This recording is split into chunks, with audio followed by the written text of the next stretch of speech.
Salut tout le monde, ravi de vous retrouver dans cette nouvelle vidéo réalisée dans le but de vous aider pour une bonne préparation aux examens du bac en matière d'SVT, surtout pour l'acquisition d'une méthodologie qui facilitera la compréhension du sujet et surtout leur résolution.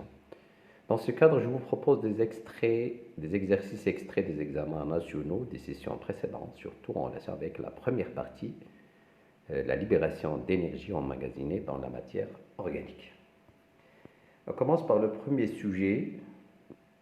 Donc, si vous voyez, un sujet en relation avec cette première partie. Donc, on doit lire toujours. Afin d'étudier l'effet du manque d'exercice sportif et du tabagisme, l'usage du tabac sur les réactions responsables de la libération d'énergie au niveau des muscles squelettiques striés, on vous propose l'étude des données suivantes. Donc, on va essayer de lire et de comprendre et surtout, on va essayer de déterminer l'objectif de l'étude. Donc, si vous voyez, afin d'étudier l'effet du manque d'exercice sportif et du tabagisme sur les réactions responsables de la libération d'énergie. Donc, c'est ça l'objectif de cette recherche. On a les données suivantes. Le manque d'exercice sportif chez l'homme augmente sa fatigabilité, c'est-à-dire qu'il se fatigue très vite. Pour expliquer l'origine de cette fatigabilité, une comparaison de certaines caractéristiques des mitochondries a été effectuée chez deux personnes, l'une entraînée par un exercice physique de puissance donnée et l'autre non entraînée. Le document 1 résume les résultats obtenus, alors que le document 2 donne les résultats de la comparaison de la production d'acide lactique et la consommation de dioxygène chez ces deux personnes. Donc vous voyez ici, on va essayer de faire une comparaison. On va essayer d'extraire des informations à partir de l'analyse des documents que vous voyez devant vous. C'est-à-dire toujours, il faut faire attention aux documents. Donc il faut extraire des informations qui sont utiles à partir des documents, soit par la comparaison, soit par l'analyse. Donc, par exemple, ici, on a deux documents. Le premier, il représente le volume total des mitochondries par rapport au volume de la cellule musculaire chez la personne entraînée et la personne non entraînée. Donc ici, il s'agit d'une comparaison chez deux personnes. On compare aussi l'activité des enzymes mitochondriales chez les deux personnes. Donc vous voyez ici, si je compare le volume total des mitochondries chez la personne entraînée, vous avez 11%, par contre chez la personne entraînée 5%, c'est-à-dire vous voyez qu'il y a un volume plus grand chez les personnes qui sont entraînées. Pour l'activité enzymatique, elle est importante chez la personne entraînée, par contre elle est faible chez la personne non entraînée. Donc c'est très simple. Vous voyez la comparaison des deux personnes. Dans le document 2, il montre une autre comparaison chez les deux personnes, toujours la personne entraînée et la personne entraînée, mais cette fois-ci, on va essayer de comparer d'autres paramètres, d'autres facteurs. La quantité d'acide lactique produit en millimoles par litre et aussi la consommation de dioxygène en litres par minute. Donc vous allez voir que la consommation, la quantité d'acide lactique produit chez la personne non entraînée, elle est très importante, très grande, par rapport à la personne entraînée.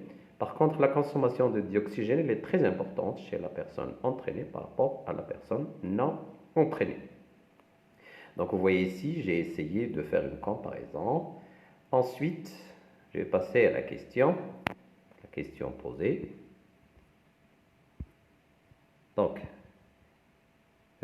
en expliquant les données des documents 1 et 2, donc il faut respecter la consigne, expliquer l'augmentation de la fatigabilité observée chez les deux personnes, ou surtout chez la personne non entraînée. Donc, on va essayer d'exploiter les documents, les deux documents 1 et 2, pour expliquer. Donc, je commence par l'exploitation. Donc, il s'agit d'une comparaison pour le document 1. Donc, je vais mettre exploitation des documents.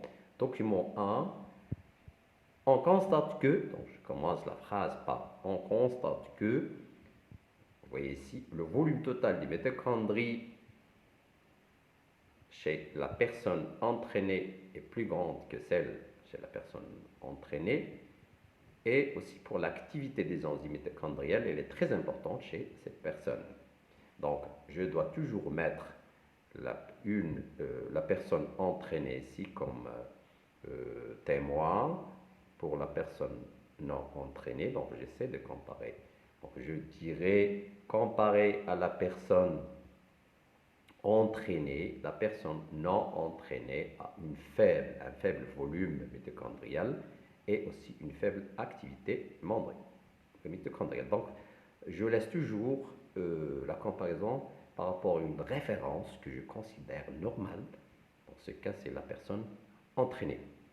La même chose dans le document 2, je dirais que chez la personne non entraînée, la quantité d'acide lactique est plus grande et la consommation d'oxygène est plus faible comparée à la personne entraînée. À partir de cette comparaison, on va essayer d'expliquer l'augmentation de la fatigabilité observée chez la personne non entraînée. Donc, pour la comparaison que vous voyez ici, par rapport à la personne entraînée, on constate chez les personnes non entraînées, vous voyez que le volume des mitochondries est accompagné d'une diminution de l'activité enzymatique mitochondriale. Dans la deuxième comparaison, une augmentation de la production d'acide lactique accompagnée d'une faible consommation d'oxygène. Donc, pour expliquer, chez le sujet non entraîné, puisqu'il y a une faible consommation d'oxygène, une forte production d'acide lactique, on a étudié dans le cours que la production d'acide lactique est en relation avec la fermentation, c'est-à-dire que ici, le muscle de cette personne utilise la voie anaérobique pour la production d'ATP, sachant que la voie anaérobique, dans ce cas, c'est une fermentation lactique qui produit moins d'énergie et il se fait en absence d'oxygène. Par contre, chez la personne entraînée, la production de l'acide lactique elle est faible, c'est-à-dire que chez cette personne, la source de l'énergie est principalement la voie aérobique, c'est-à-dire la respiration. Essayez de voir ici la réponse. Par rapport à la personne entraînée, on constate chez les personnes non entraînées, qu'est-ce qu'on constate? Une diminution du volume des mitochondries, vous voyez, accompagnée d'une diminution de l'activité enzymatique. On le voyait, il est faible dans ce cas. Dans le deuxième document, nous avons une augmentation de la production de l'acide lactique, donc toujours chez la personne non entraînée, accompagnée d'une faible consommation d'oxygène.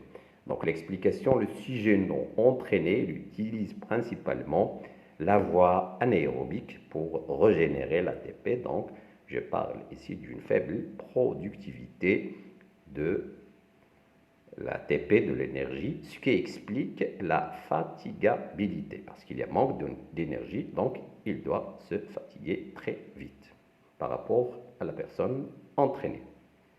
La suite de l'exercice, pour mettre en évidence l'effet du tabagisme, donc ici on essaie d'étudier un autre facteur qui agit sur le fonctionnement des muscles, sur l'effort musculaire. Un groupe d'élèves fumeurs a été soumis à un test de l'endurance. Ce test consiste à courir avec une vitesse qui croît progressivement d'1 km/h toutes les 2 minutes jusqu'à la fatigue totale. Ce qui explique de déterminer la vitesse maximale aérobie VMA, exprimant le volume maximal d'oxygène consommé par l'individu testé. Donc ici, on va étudier la VMA, la vitesse maximale aérobie, c'est-à-dire le volume maximal d'oxygène consommé par l'individu testé.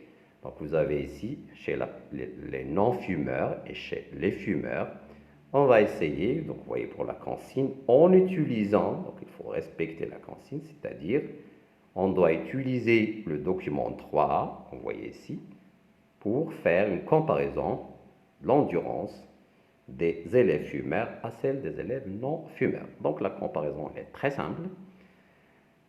Je vais dire par exemple que la VMA qu'on voyait chez les non-fumeurs, donc elle est très grande par rapport aux fumeurs.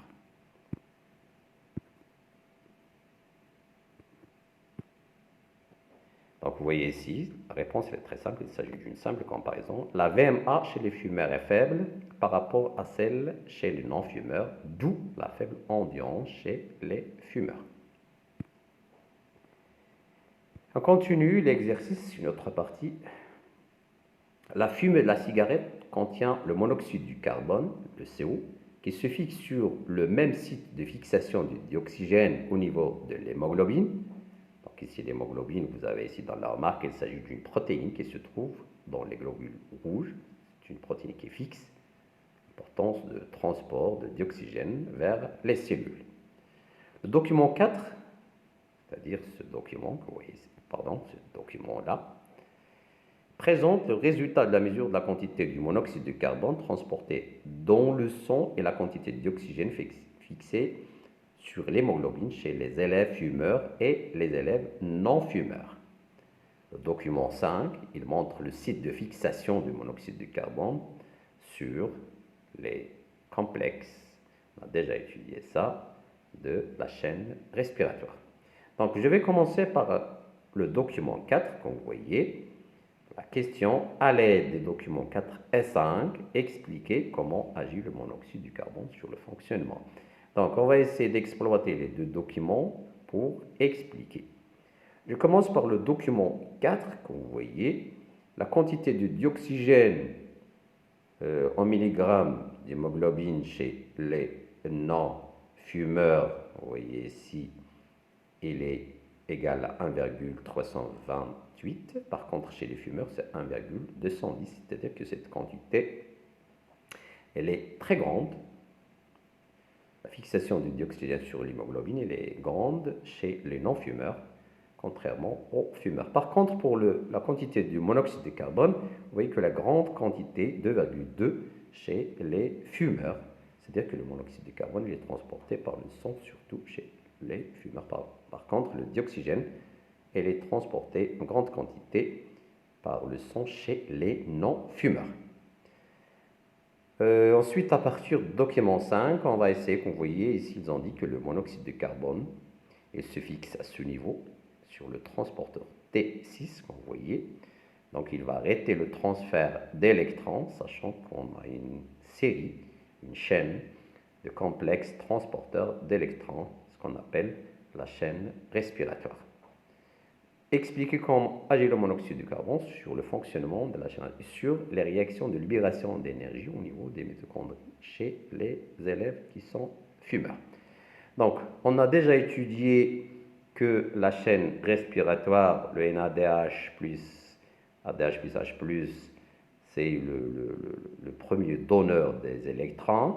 Ces électrons seront transmis, le transfert des électrons à travers ces complexes protéiques de la membrane interne de la mitochondrie, la chaîne respiratoire, vers le dernier récepteur qui sera le dioxygène pour qu'il se transforme en H2O. Et ce transfert est accompagné d'une sortie des H+, on a déjà vu ça dans le cours, pour créer un gradient d'H+, qui permet l'entrée par les canaux du sphère pédonculé, ce qui assure la production d'ATP. Donc, on parle du phénomène de la phosphorylation oxydative. Donc, je commence par la comparaison, l'exploitation des documents. Par rapport aux élèves non fumeurs, donc vous voyez toujours la comparaison, j'essaye de mettre une référence pour la comparaison. Donc, par rapport aux élèves non fumeurs, les élèves fumeurs ont une faible quantité d'oxygène fixée à l'hémoglobine. Vous voyez que les non fumeurs, ils ont une quantité très grande. Par contre, les fumeurs, ils ont 1,2, donc une faible quantité de dioxygène fixé sur l'hémoglobine et une grande quantité de monoxyde de carbone. C'est-à-dire que chez les fumeurs, le monoxyde de carbone est plus fixé par rapport au dioxygène. La fixation du monoxyde sur le complexe T6, c'est-à-dire le document 5, il bloque le transfert des électrons à travers les complexes de la chaîne respiratoire, vous voyez. Donc l'absence d'un gradient, parce que j'ai dit, lorsqu'il y a le transfert des électrons, il est associé à une sortie des H+, pour créer ce gradient de proton H+, et ce gradient est responsable de la production de l'ATP par l'ATP synthétase ou synthase qui se trouve au niveau des pédoncules. Donc, puisque le monoxyde de carbone a bloqué le transfert, donc cette énergie ne sera pas produite, c'est-à-dire que les H+ ne peuvent pas sortir vers l'extérieur pour créer un gradient, et finalement, il n'y aura pas de production d'ATP à partir de l'ADP. Donc il y aura un arrêt de production d'ATP, c'est-à-dire ce qui explique la fatigue du muscle. Donc vous voyez ici, fixation du monoxyde O sur le complexe T6, il bloque le transfert des électrons à travers les complexes de la chaîne respiratoire, donc l'absence du gradient de H+, j'ai déjà dit ça, d'où l'arrêt de la production d'ATP.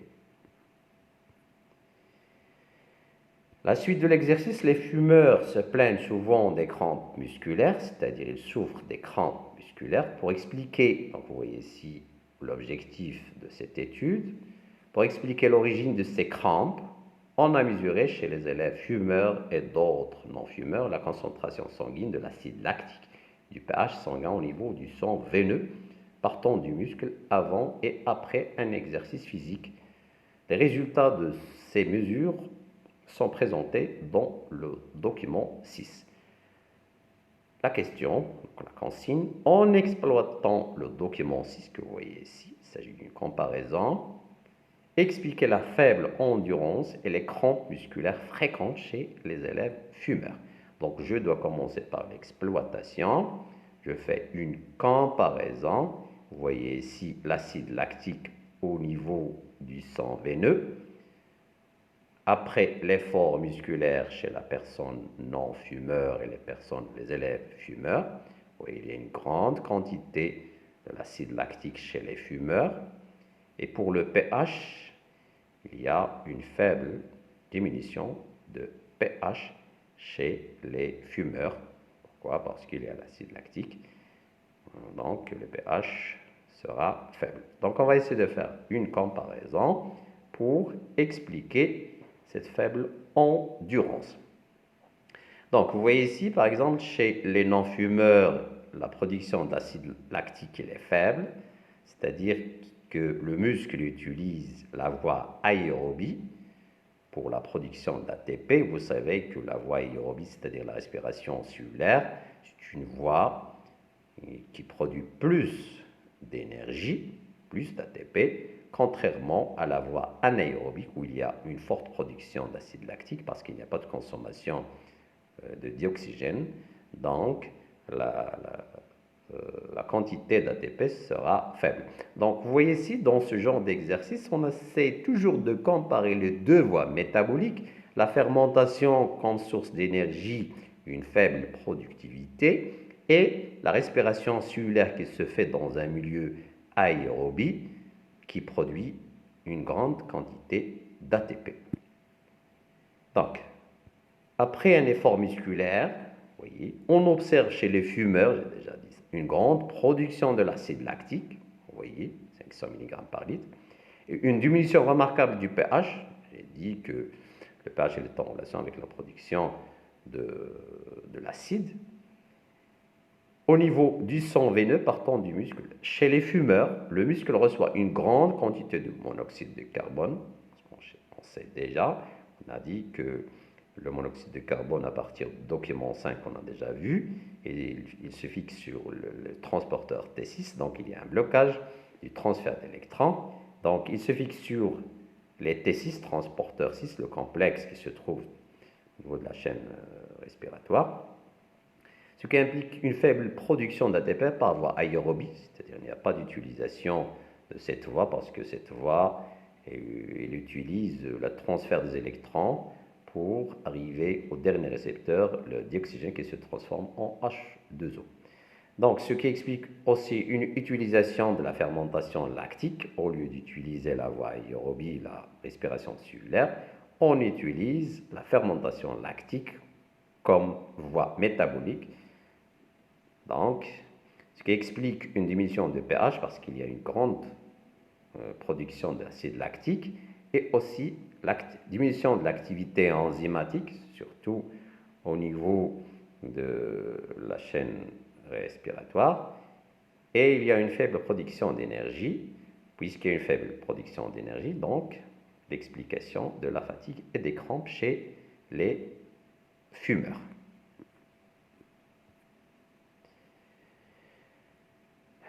Un autre exercice,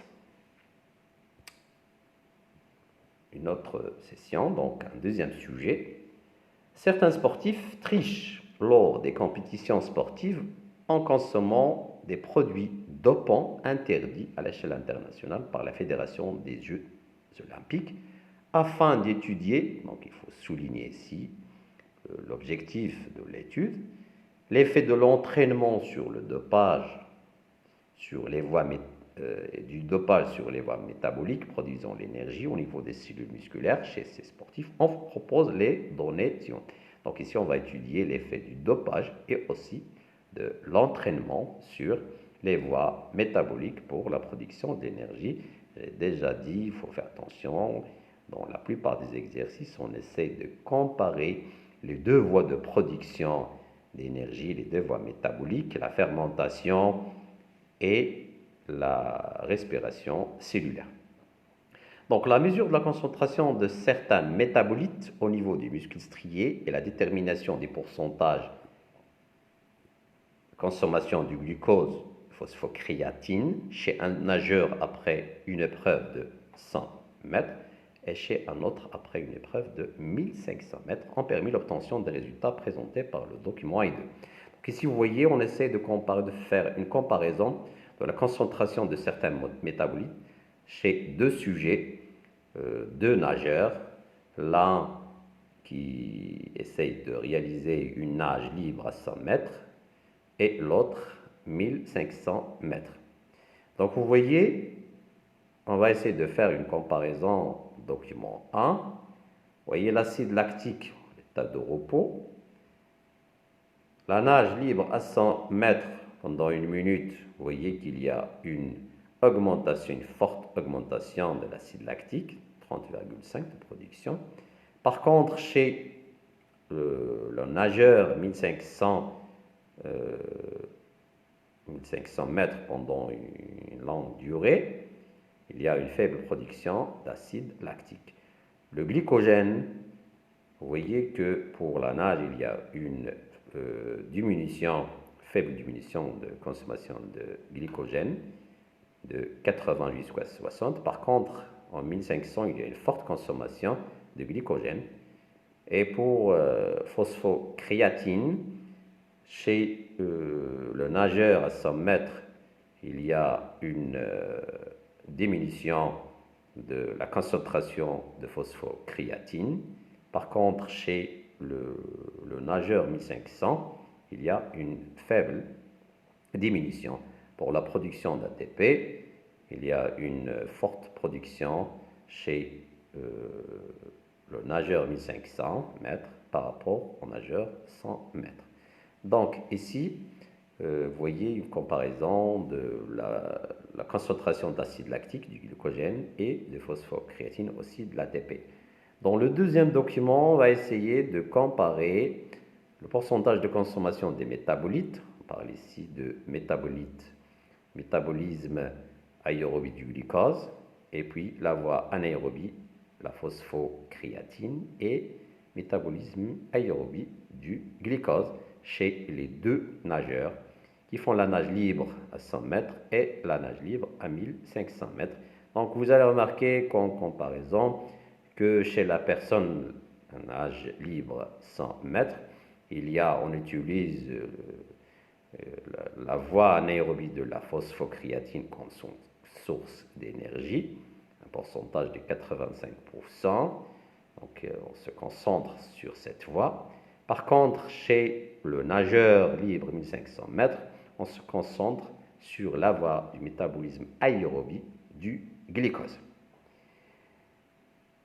Donc, je dis toujours qu'il y a la comparaison de la source d'énergie des deux voies métaboliques. Donc, apparemment, chez la personne qui utilise la nage libre à 100 mètres, elle utilise comme source d'énergie la voie anaérobie, la fermentation et la respiration cellulaire chez le deuxième nageur. Donc, la question posée à partir de documents détermine les variations de la concentration des métabolites chez les deux nageurs après l'effort musculaire. La deuxième question, se basant sur le document 2, surtout, dégager les voies métaboliques utilisées par les muscles de chacun des deux nageurs pour produire de l'énergie. Donc ici, je vous propose les réponses. Je commence par l'exploitation de documents. Je commence par le document 1, la nage libre 100 mètres. On constate une diminution importante de la concentration de phosphocréatine, de 17 jusqu'à 10. Une augmentation de la concentration de l'acide lactique, vous voyez, de 1,1 jusqu'à 30,5. Donc il y a une forte production de l'acide lactique et une faible diminution de la concentration de glycogène, c'est-à-dire que le glycogène n'est pas utilisé pendant cette nage de 100 mètres. Par contre, dans la nage libre 1500, on constate une diminution importante de la concentration du glycogène. Vous voyez, donc il y a de 80 jusqu'à 38, donc il y a une forte consommation du glycogène, sachant que le glycogène c'est une grande molécule formée par plusieurs glucoses qui sont associés. Donc, c'est une chaîne de glucose. Donc, la nage libre 1500, on constate une diminution importante de la concentration du glycogène, une faible augmentation de la concentration de l'acide lactique, c'est-à-dire, ici, il y a l'utilisation de la voie où il y a la consommation d'oxygène, c'est-à-dire la respiration cellulaire. Par contre, dans la première nage, il y a l'utilisation de la voie de fermentation, sachant que cette voie, elle produit moins d'énergie. Donc, l'acide lactique et une faible diminution de la concentration de phosphocréatine. On va essayer, en se basant sur le document 2, vous voyez ici, dégager les voies métaboliques utilisées. Donc, chez les nageurs de 100 mètres libres, on constate une dominance, comme vous voyez ici, de la consommation de la phosphocréatine, vous voyez ici, jusqu'à 85%. Donc, c'est-à-dire que le muscle utilise la fermentation lactique comme source de production d'énergie. Et il y a aussi une consommation de la phosphocréatine pour produire de l'ATP. Par contre, chez les nageurs de 1500 mètres, le muscle il utilise, comme vous voyez ici, surtout la voie aérobique, 90% de production de cette énergie, c'est-à-dire une forte production d'ATP. On passe à la suite de cet exercice. Pour comprendre l'effet de l'effort musculaire de longue durée sur le métabolisme du muscle, on propose les données présentées par les documents. Donc ici, l'objectif, on va essayer d'étudier l'effet de l'effort musculaire de longue durée, c'est-à-dire pendant une longue durée, sur le métabolisme du muscle. Donc vous voyez dans ce document, un entraînement de longue durée. On a pris l'exemple de 1500 mètres nage libre pendant 21 semaines à raison de 5 séances par semaine, permet d'observer dans les cellules musculaires une augmentation du nombre des mitochondries de 120%. Donc pour ces entraînements de longue durée, vous voyez qu'il y a une production, une augmentation du nombre des mitochondries, et aussi la taille des mitochondries augmente de 14 à 40%. Et il y a aussi une augmentation de l'activité enzymatique du cycle de Krebs, sachant que le cycle de Krebs, c'est une phase de la respiration cellulaire responsable de la production d'une grande quantité d'énergie. Alors, on va essayer de faire l'analyse du document 3 qu'on voyait. Ici, sur l'axe des X, vous avez le temps en semaine, l'activité des enzymes du cycle. Vous voyez que cette activité augmente pendant l'entraînement. Lorsqu'il y a arrêt de l'entraînement, vous voyez qu'il y a une diminution de l'activité enzymatique, c'est-à-dire que les entraînements, ils favorisent, ils activent les réactions enzymatiques du cycle du Krebs. Vous voyez ici en unité arbitraire. Deuxième document, il montre la mesure de la quantité d'acide lactique en fonction de la vitesse. Vous voyez sur l'axe des X la vitesse en km/h. Ici, vous avez la concentration de l'acide lactique chez les deux personnes. Le nageur qui nage bénéficie d'entraînement et celui qui a, donc ici, celui qui n'a pas bénéficié d'entraînement. Par contre, ici, le nageur qui a bénéficié de l'entraînement parce qu'on a dit on va étudier l'effet des entraînements sur l'activité du muscle et la productivité d'énergie. Donc, vous voyez que la mesure de la quantité de l'acide lactique en fonction de la vitesse, sachant que la forte production de l'acide lactique en augmentant la vitesse, surtout chez les nageurs qui n'ont pas bénéficié d'entraînement. Par contre, la quantité de l'acide lactique, sa production, elle est très faible chez les nageurs qui ont bénéficié d'entraînement. Donc, la question, en utilisant les données des documents 3 et 4, on doit déterminer l'effet de l'entraînement sur le métabolisme, parce que ici, vous voyez l'objectif, on cherche l'effet de l'effort musculaire de longue durée, c'est-à-dire des entraînements sur l'activité musculaire. On doit essayer d'expliquer l'effet de l'effort musculaire de longue durée sur la réaction métabolique du muscle. Donc je commence par le premier document 3 qui montre la variation de l'activité des enzymes du cycle du Krebs en fonction du temps d'entraînement. Donc vous voyez le document 3, après l'entraînement de longue durée, on constate une augmentation du nombre des mitochondries, comme vous voyez ici, aussi c'est-à-dire le nombre et la taille, et aussi une augmentation de l'activité, une élévation de l'activité enzymatique du cycle de Krebs. C'est-à-dire que l'entraînement, il essaye de faire augmenter le nombre des mitochondries, leur taille, aussi l'activité des enzymes au niveau du cycle de Krebs. Donc vous voyez ici, ce sont des conditions pour qu'il y ait une meilleure production d'ATP par la voie aérobie, c'est-à-dire la respiration cellulaire. Deuxième document 4, on va essayer de faire une explication. Donc ici, vous voyez, lors d'un effort de longue durée, la natation 1500, le muscle il favorise la voie métabolique, aérobie. Donc les nageurs qui bénéficient de l'entraînement, donc ils utilisent la voie aérobie pour la production de l'énergie. C'est pour ça qu'il y a une faible production d'acide lactique. Par contre, ceux qui ne sont pas entraînés, ils doivent utiliser la voie de la fermentation lactique pour la production d'énergie, sachant que cette voie, elle produit une faible quantité d'énergie.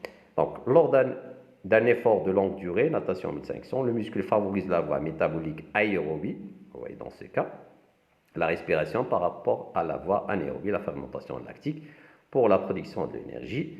Donc ici, vous voyez que l'entraînement, il favorise l'augmentation du nombre, comme on a déjà dit, des mitochondries, aussi de la forme, du volume des mitochondries, de la taille, et de l'activité enzymatique du cycle de Krebs. Donc, il va favoriser une forte production de l'ATP par la voie anaérobie, c'est-à-dire la respiration cellulaire. Par contre, chez la personne non entraînée, la production d'énergie se fait surtout par la voie anaérobique, c'est-à-dire la fermentation lactique. La suite de l'exercice, malgré les graves effets secondaires des produits dopants sur la santé pour améliorer leur performance sportive, certains nageurs utilisent différents produits dopants adéquats à leur activité sportive. Donc, vous voyez, le dopage, il est utilisé dans le sport, j'ai déjà dit, dans le premier exercice qu'il est interdit. Pour comprendre le mécanisme d'action des produits dopants, nous proposons les données du document 5. Donc, on va étudier l'effet des produits du dopage sur le fonctionnement, sur l'activité musculaire et le rendement. Donc, le PO ou l'érythropoïétine, l'érythropoïétine, c'est une hormone sécrétée par les reins. C'est une substance qui se trouve sous forme synthétique, que les nageurs à longue distance utilisent comme produit dopant. Le tableau ci-dessous présente les changements enregistrés au niveau du sang d'un individu avant et après l'injection de l'EPO.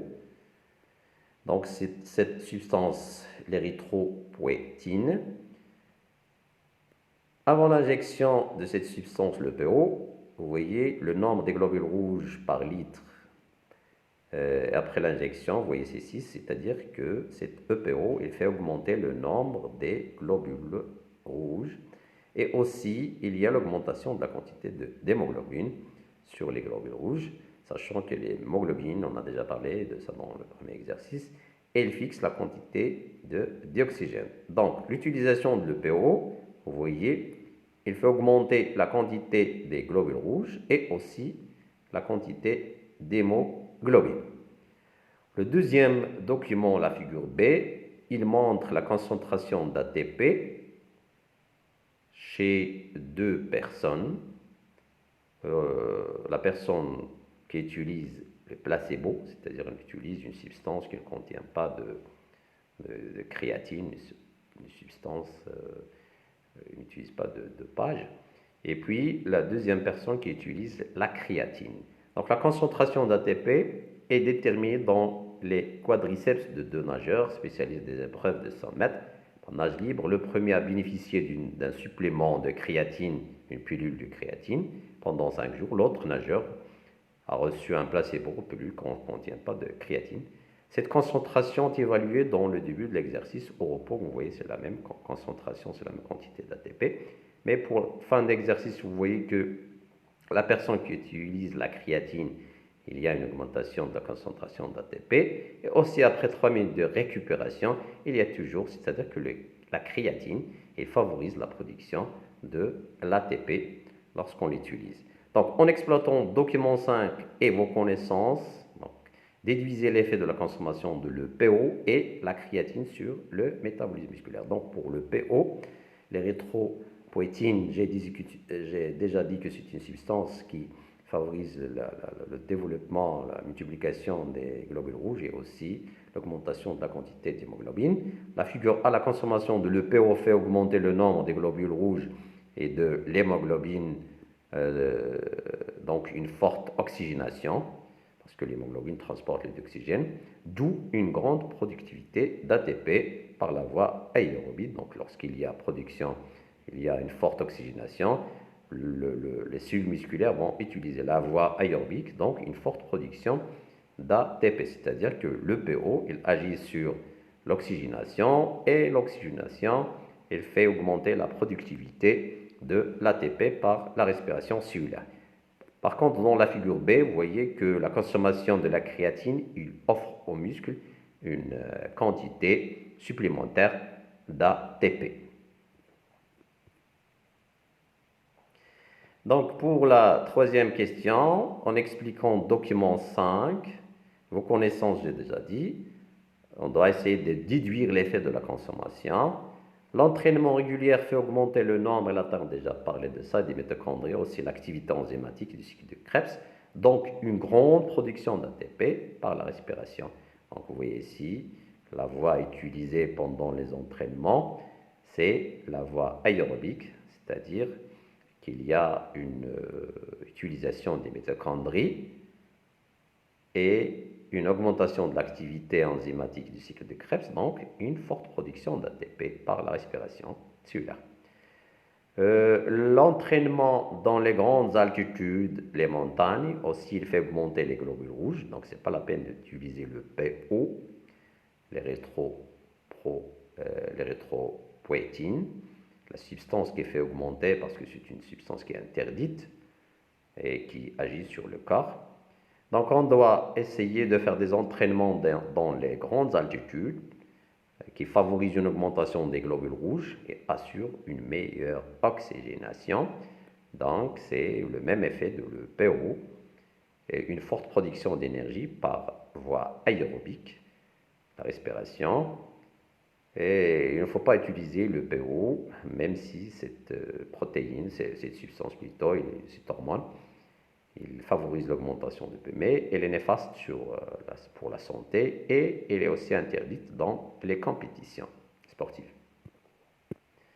Donc je vous remercie et à la prochaine fois, Inch'Allah.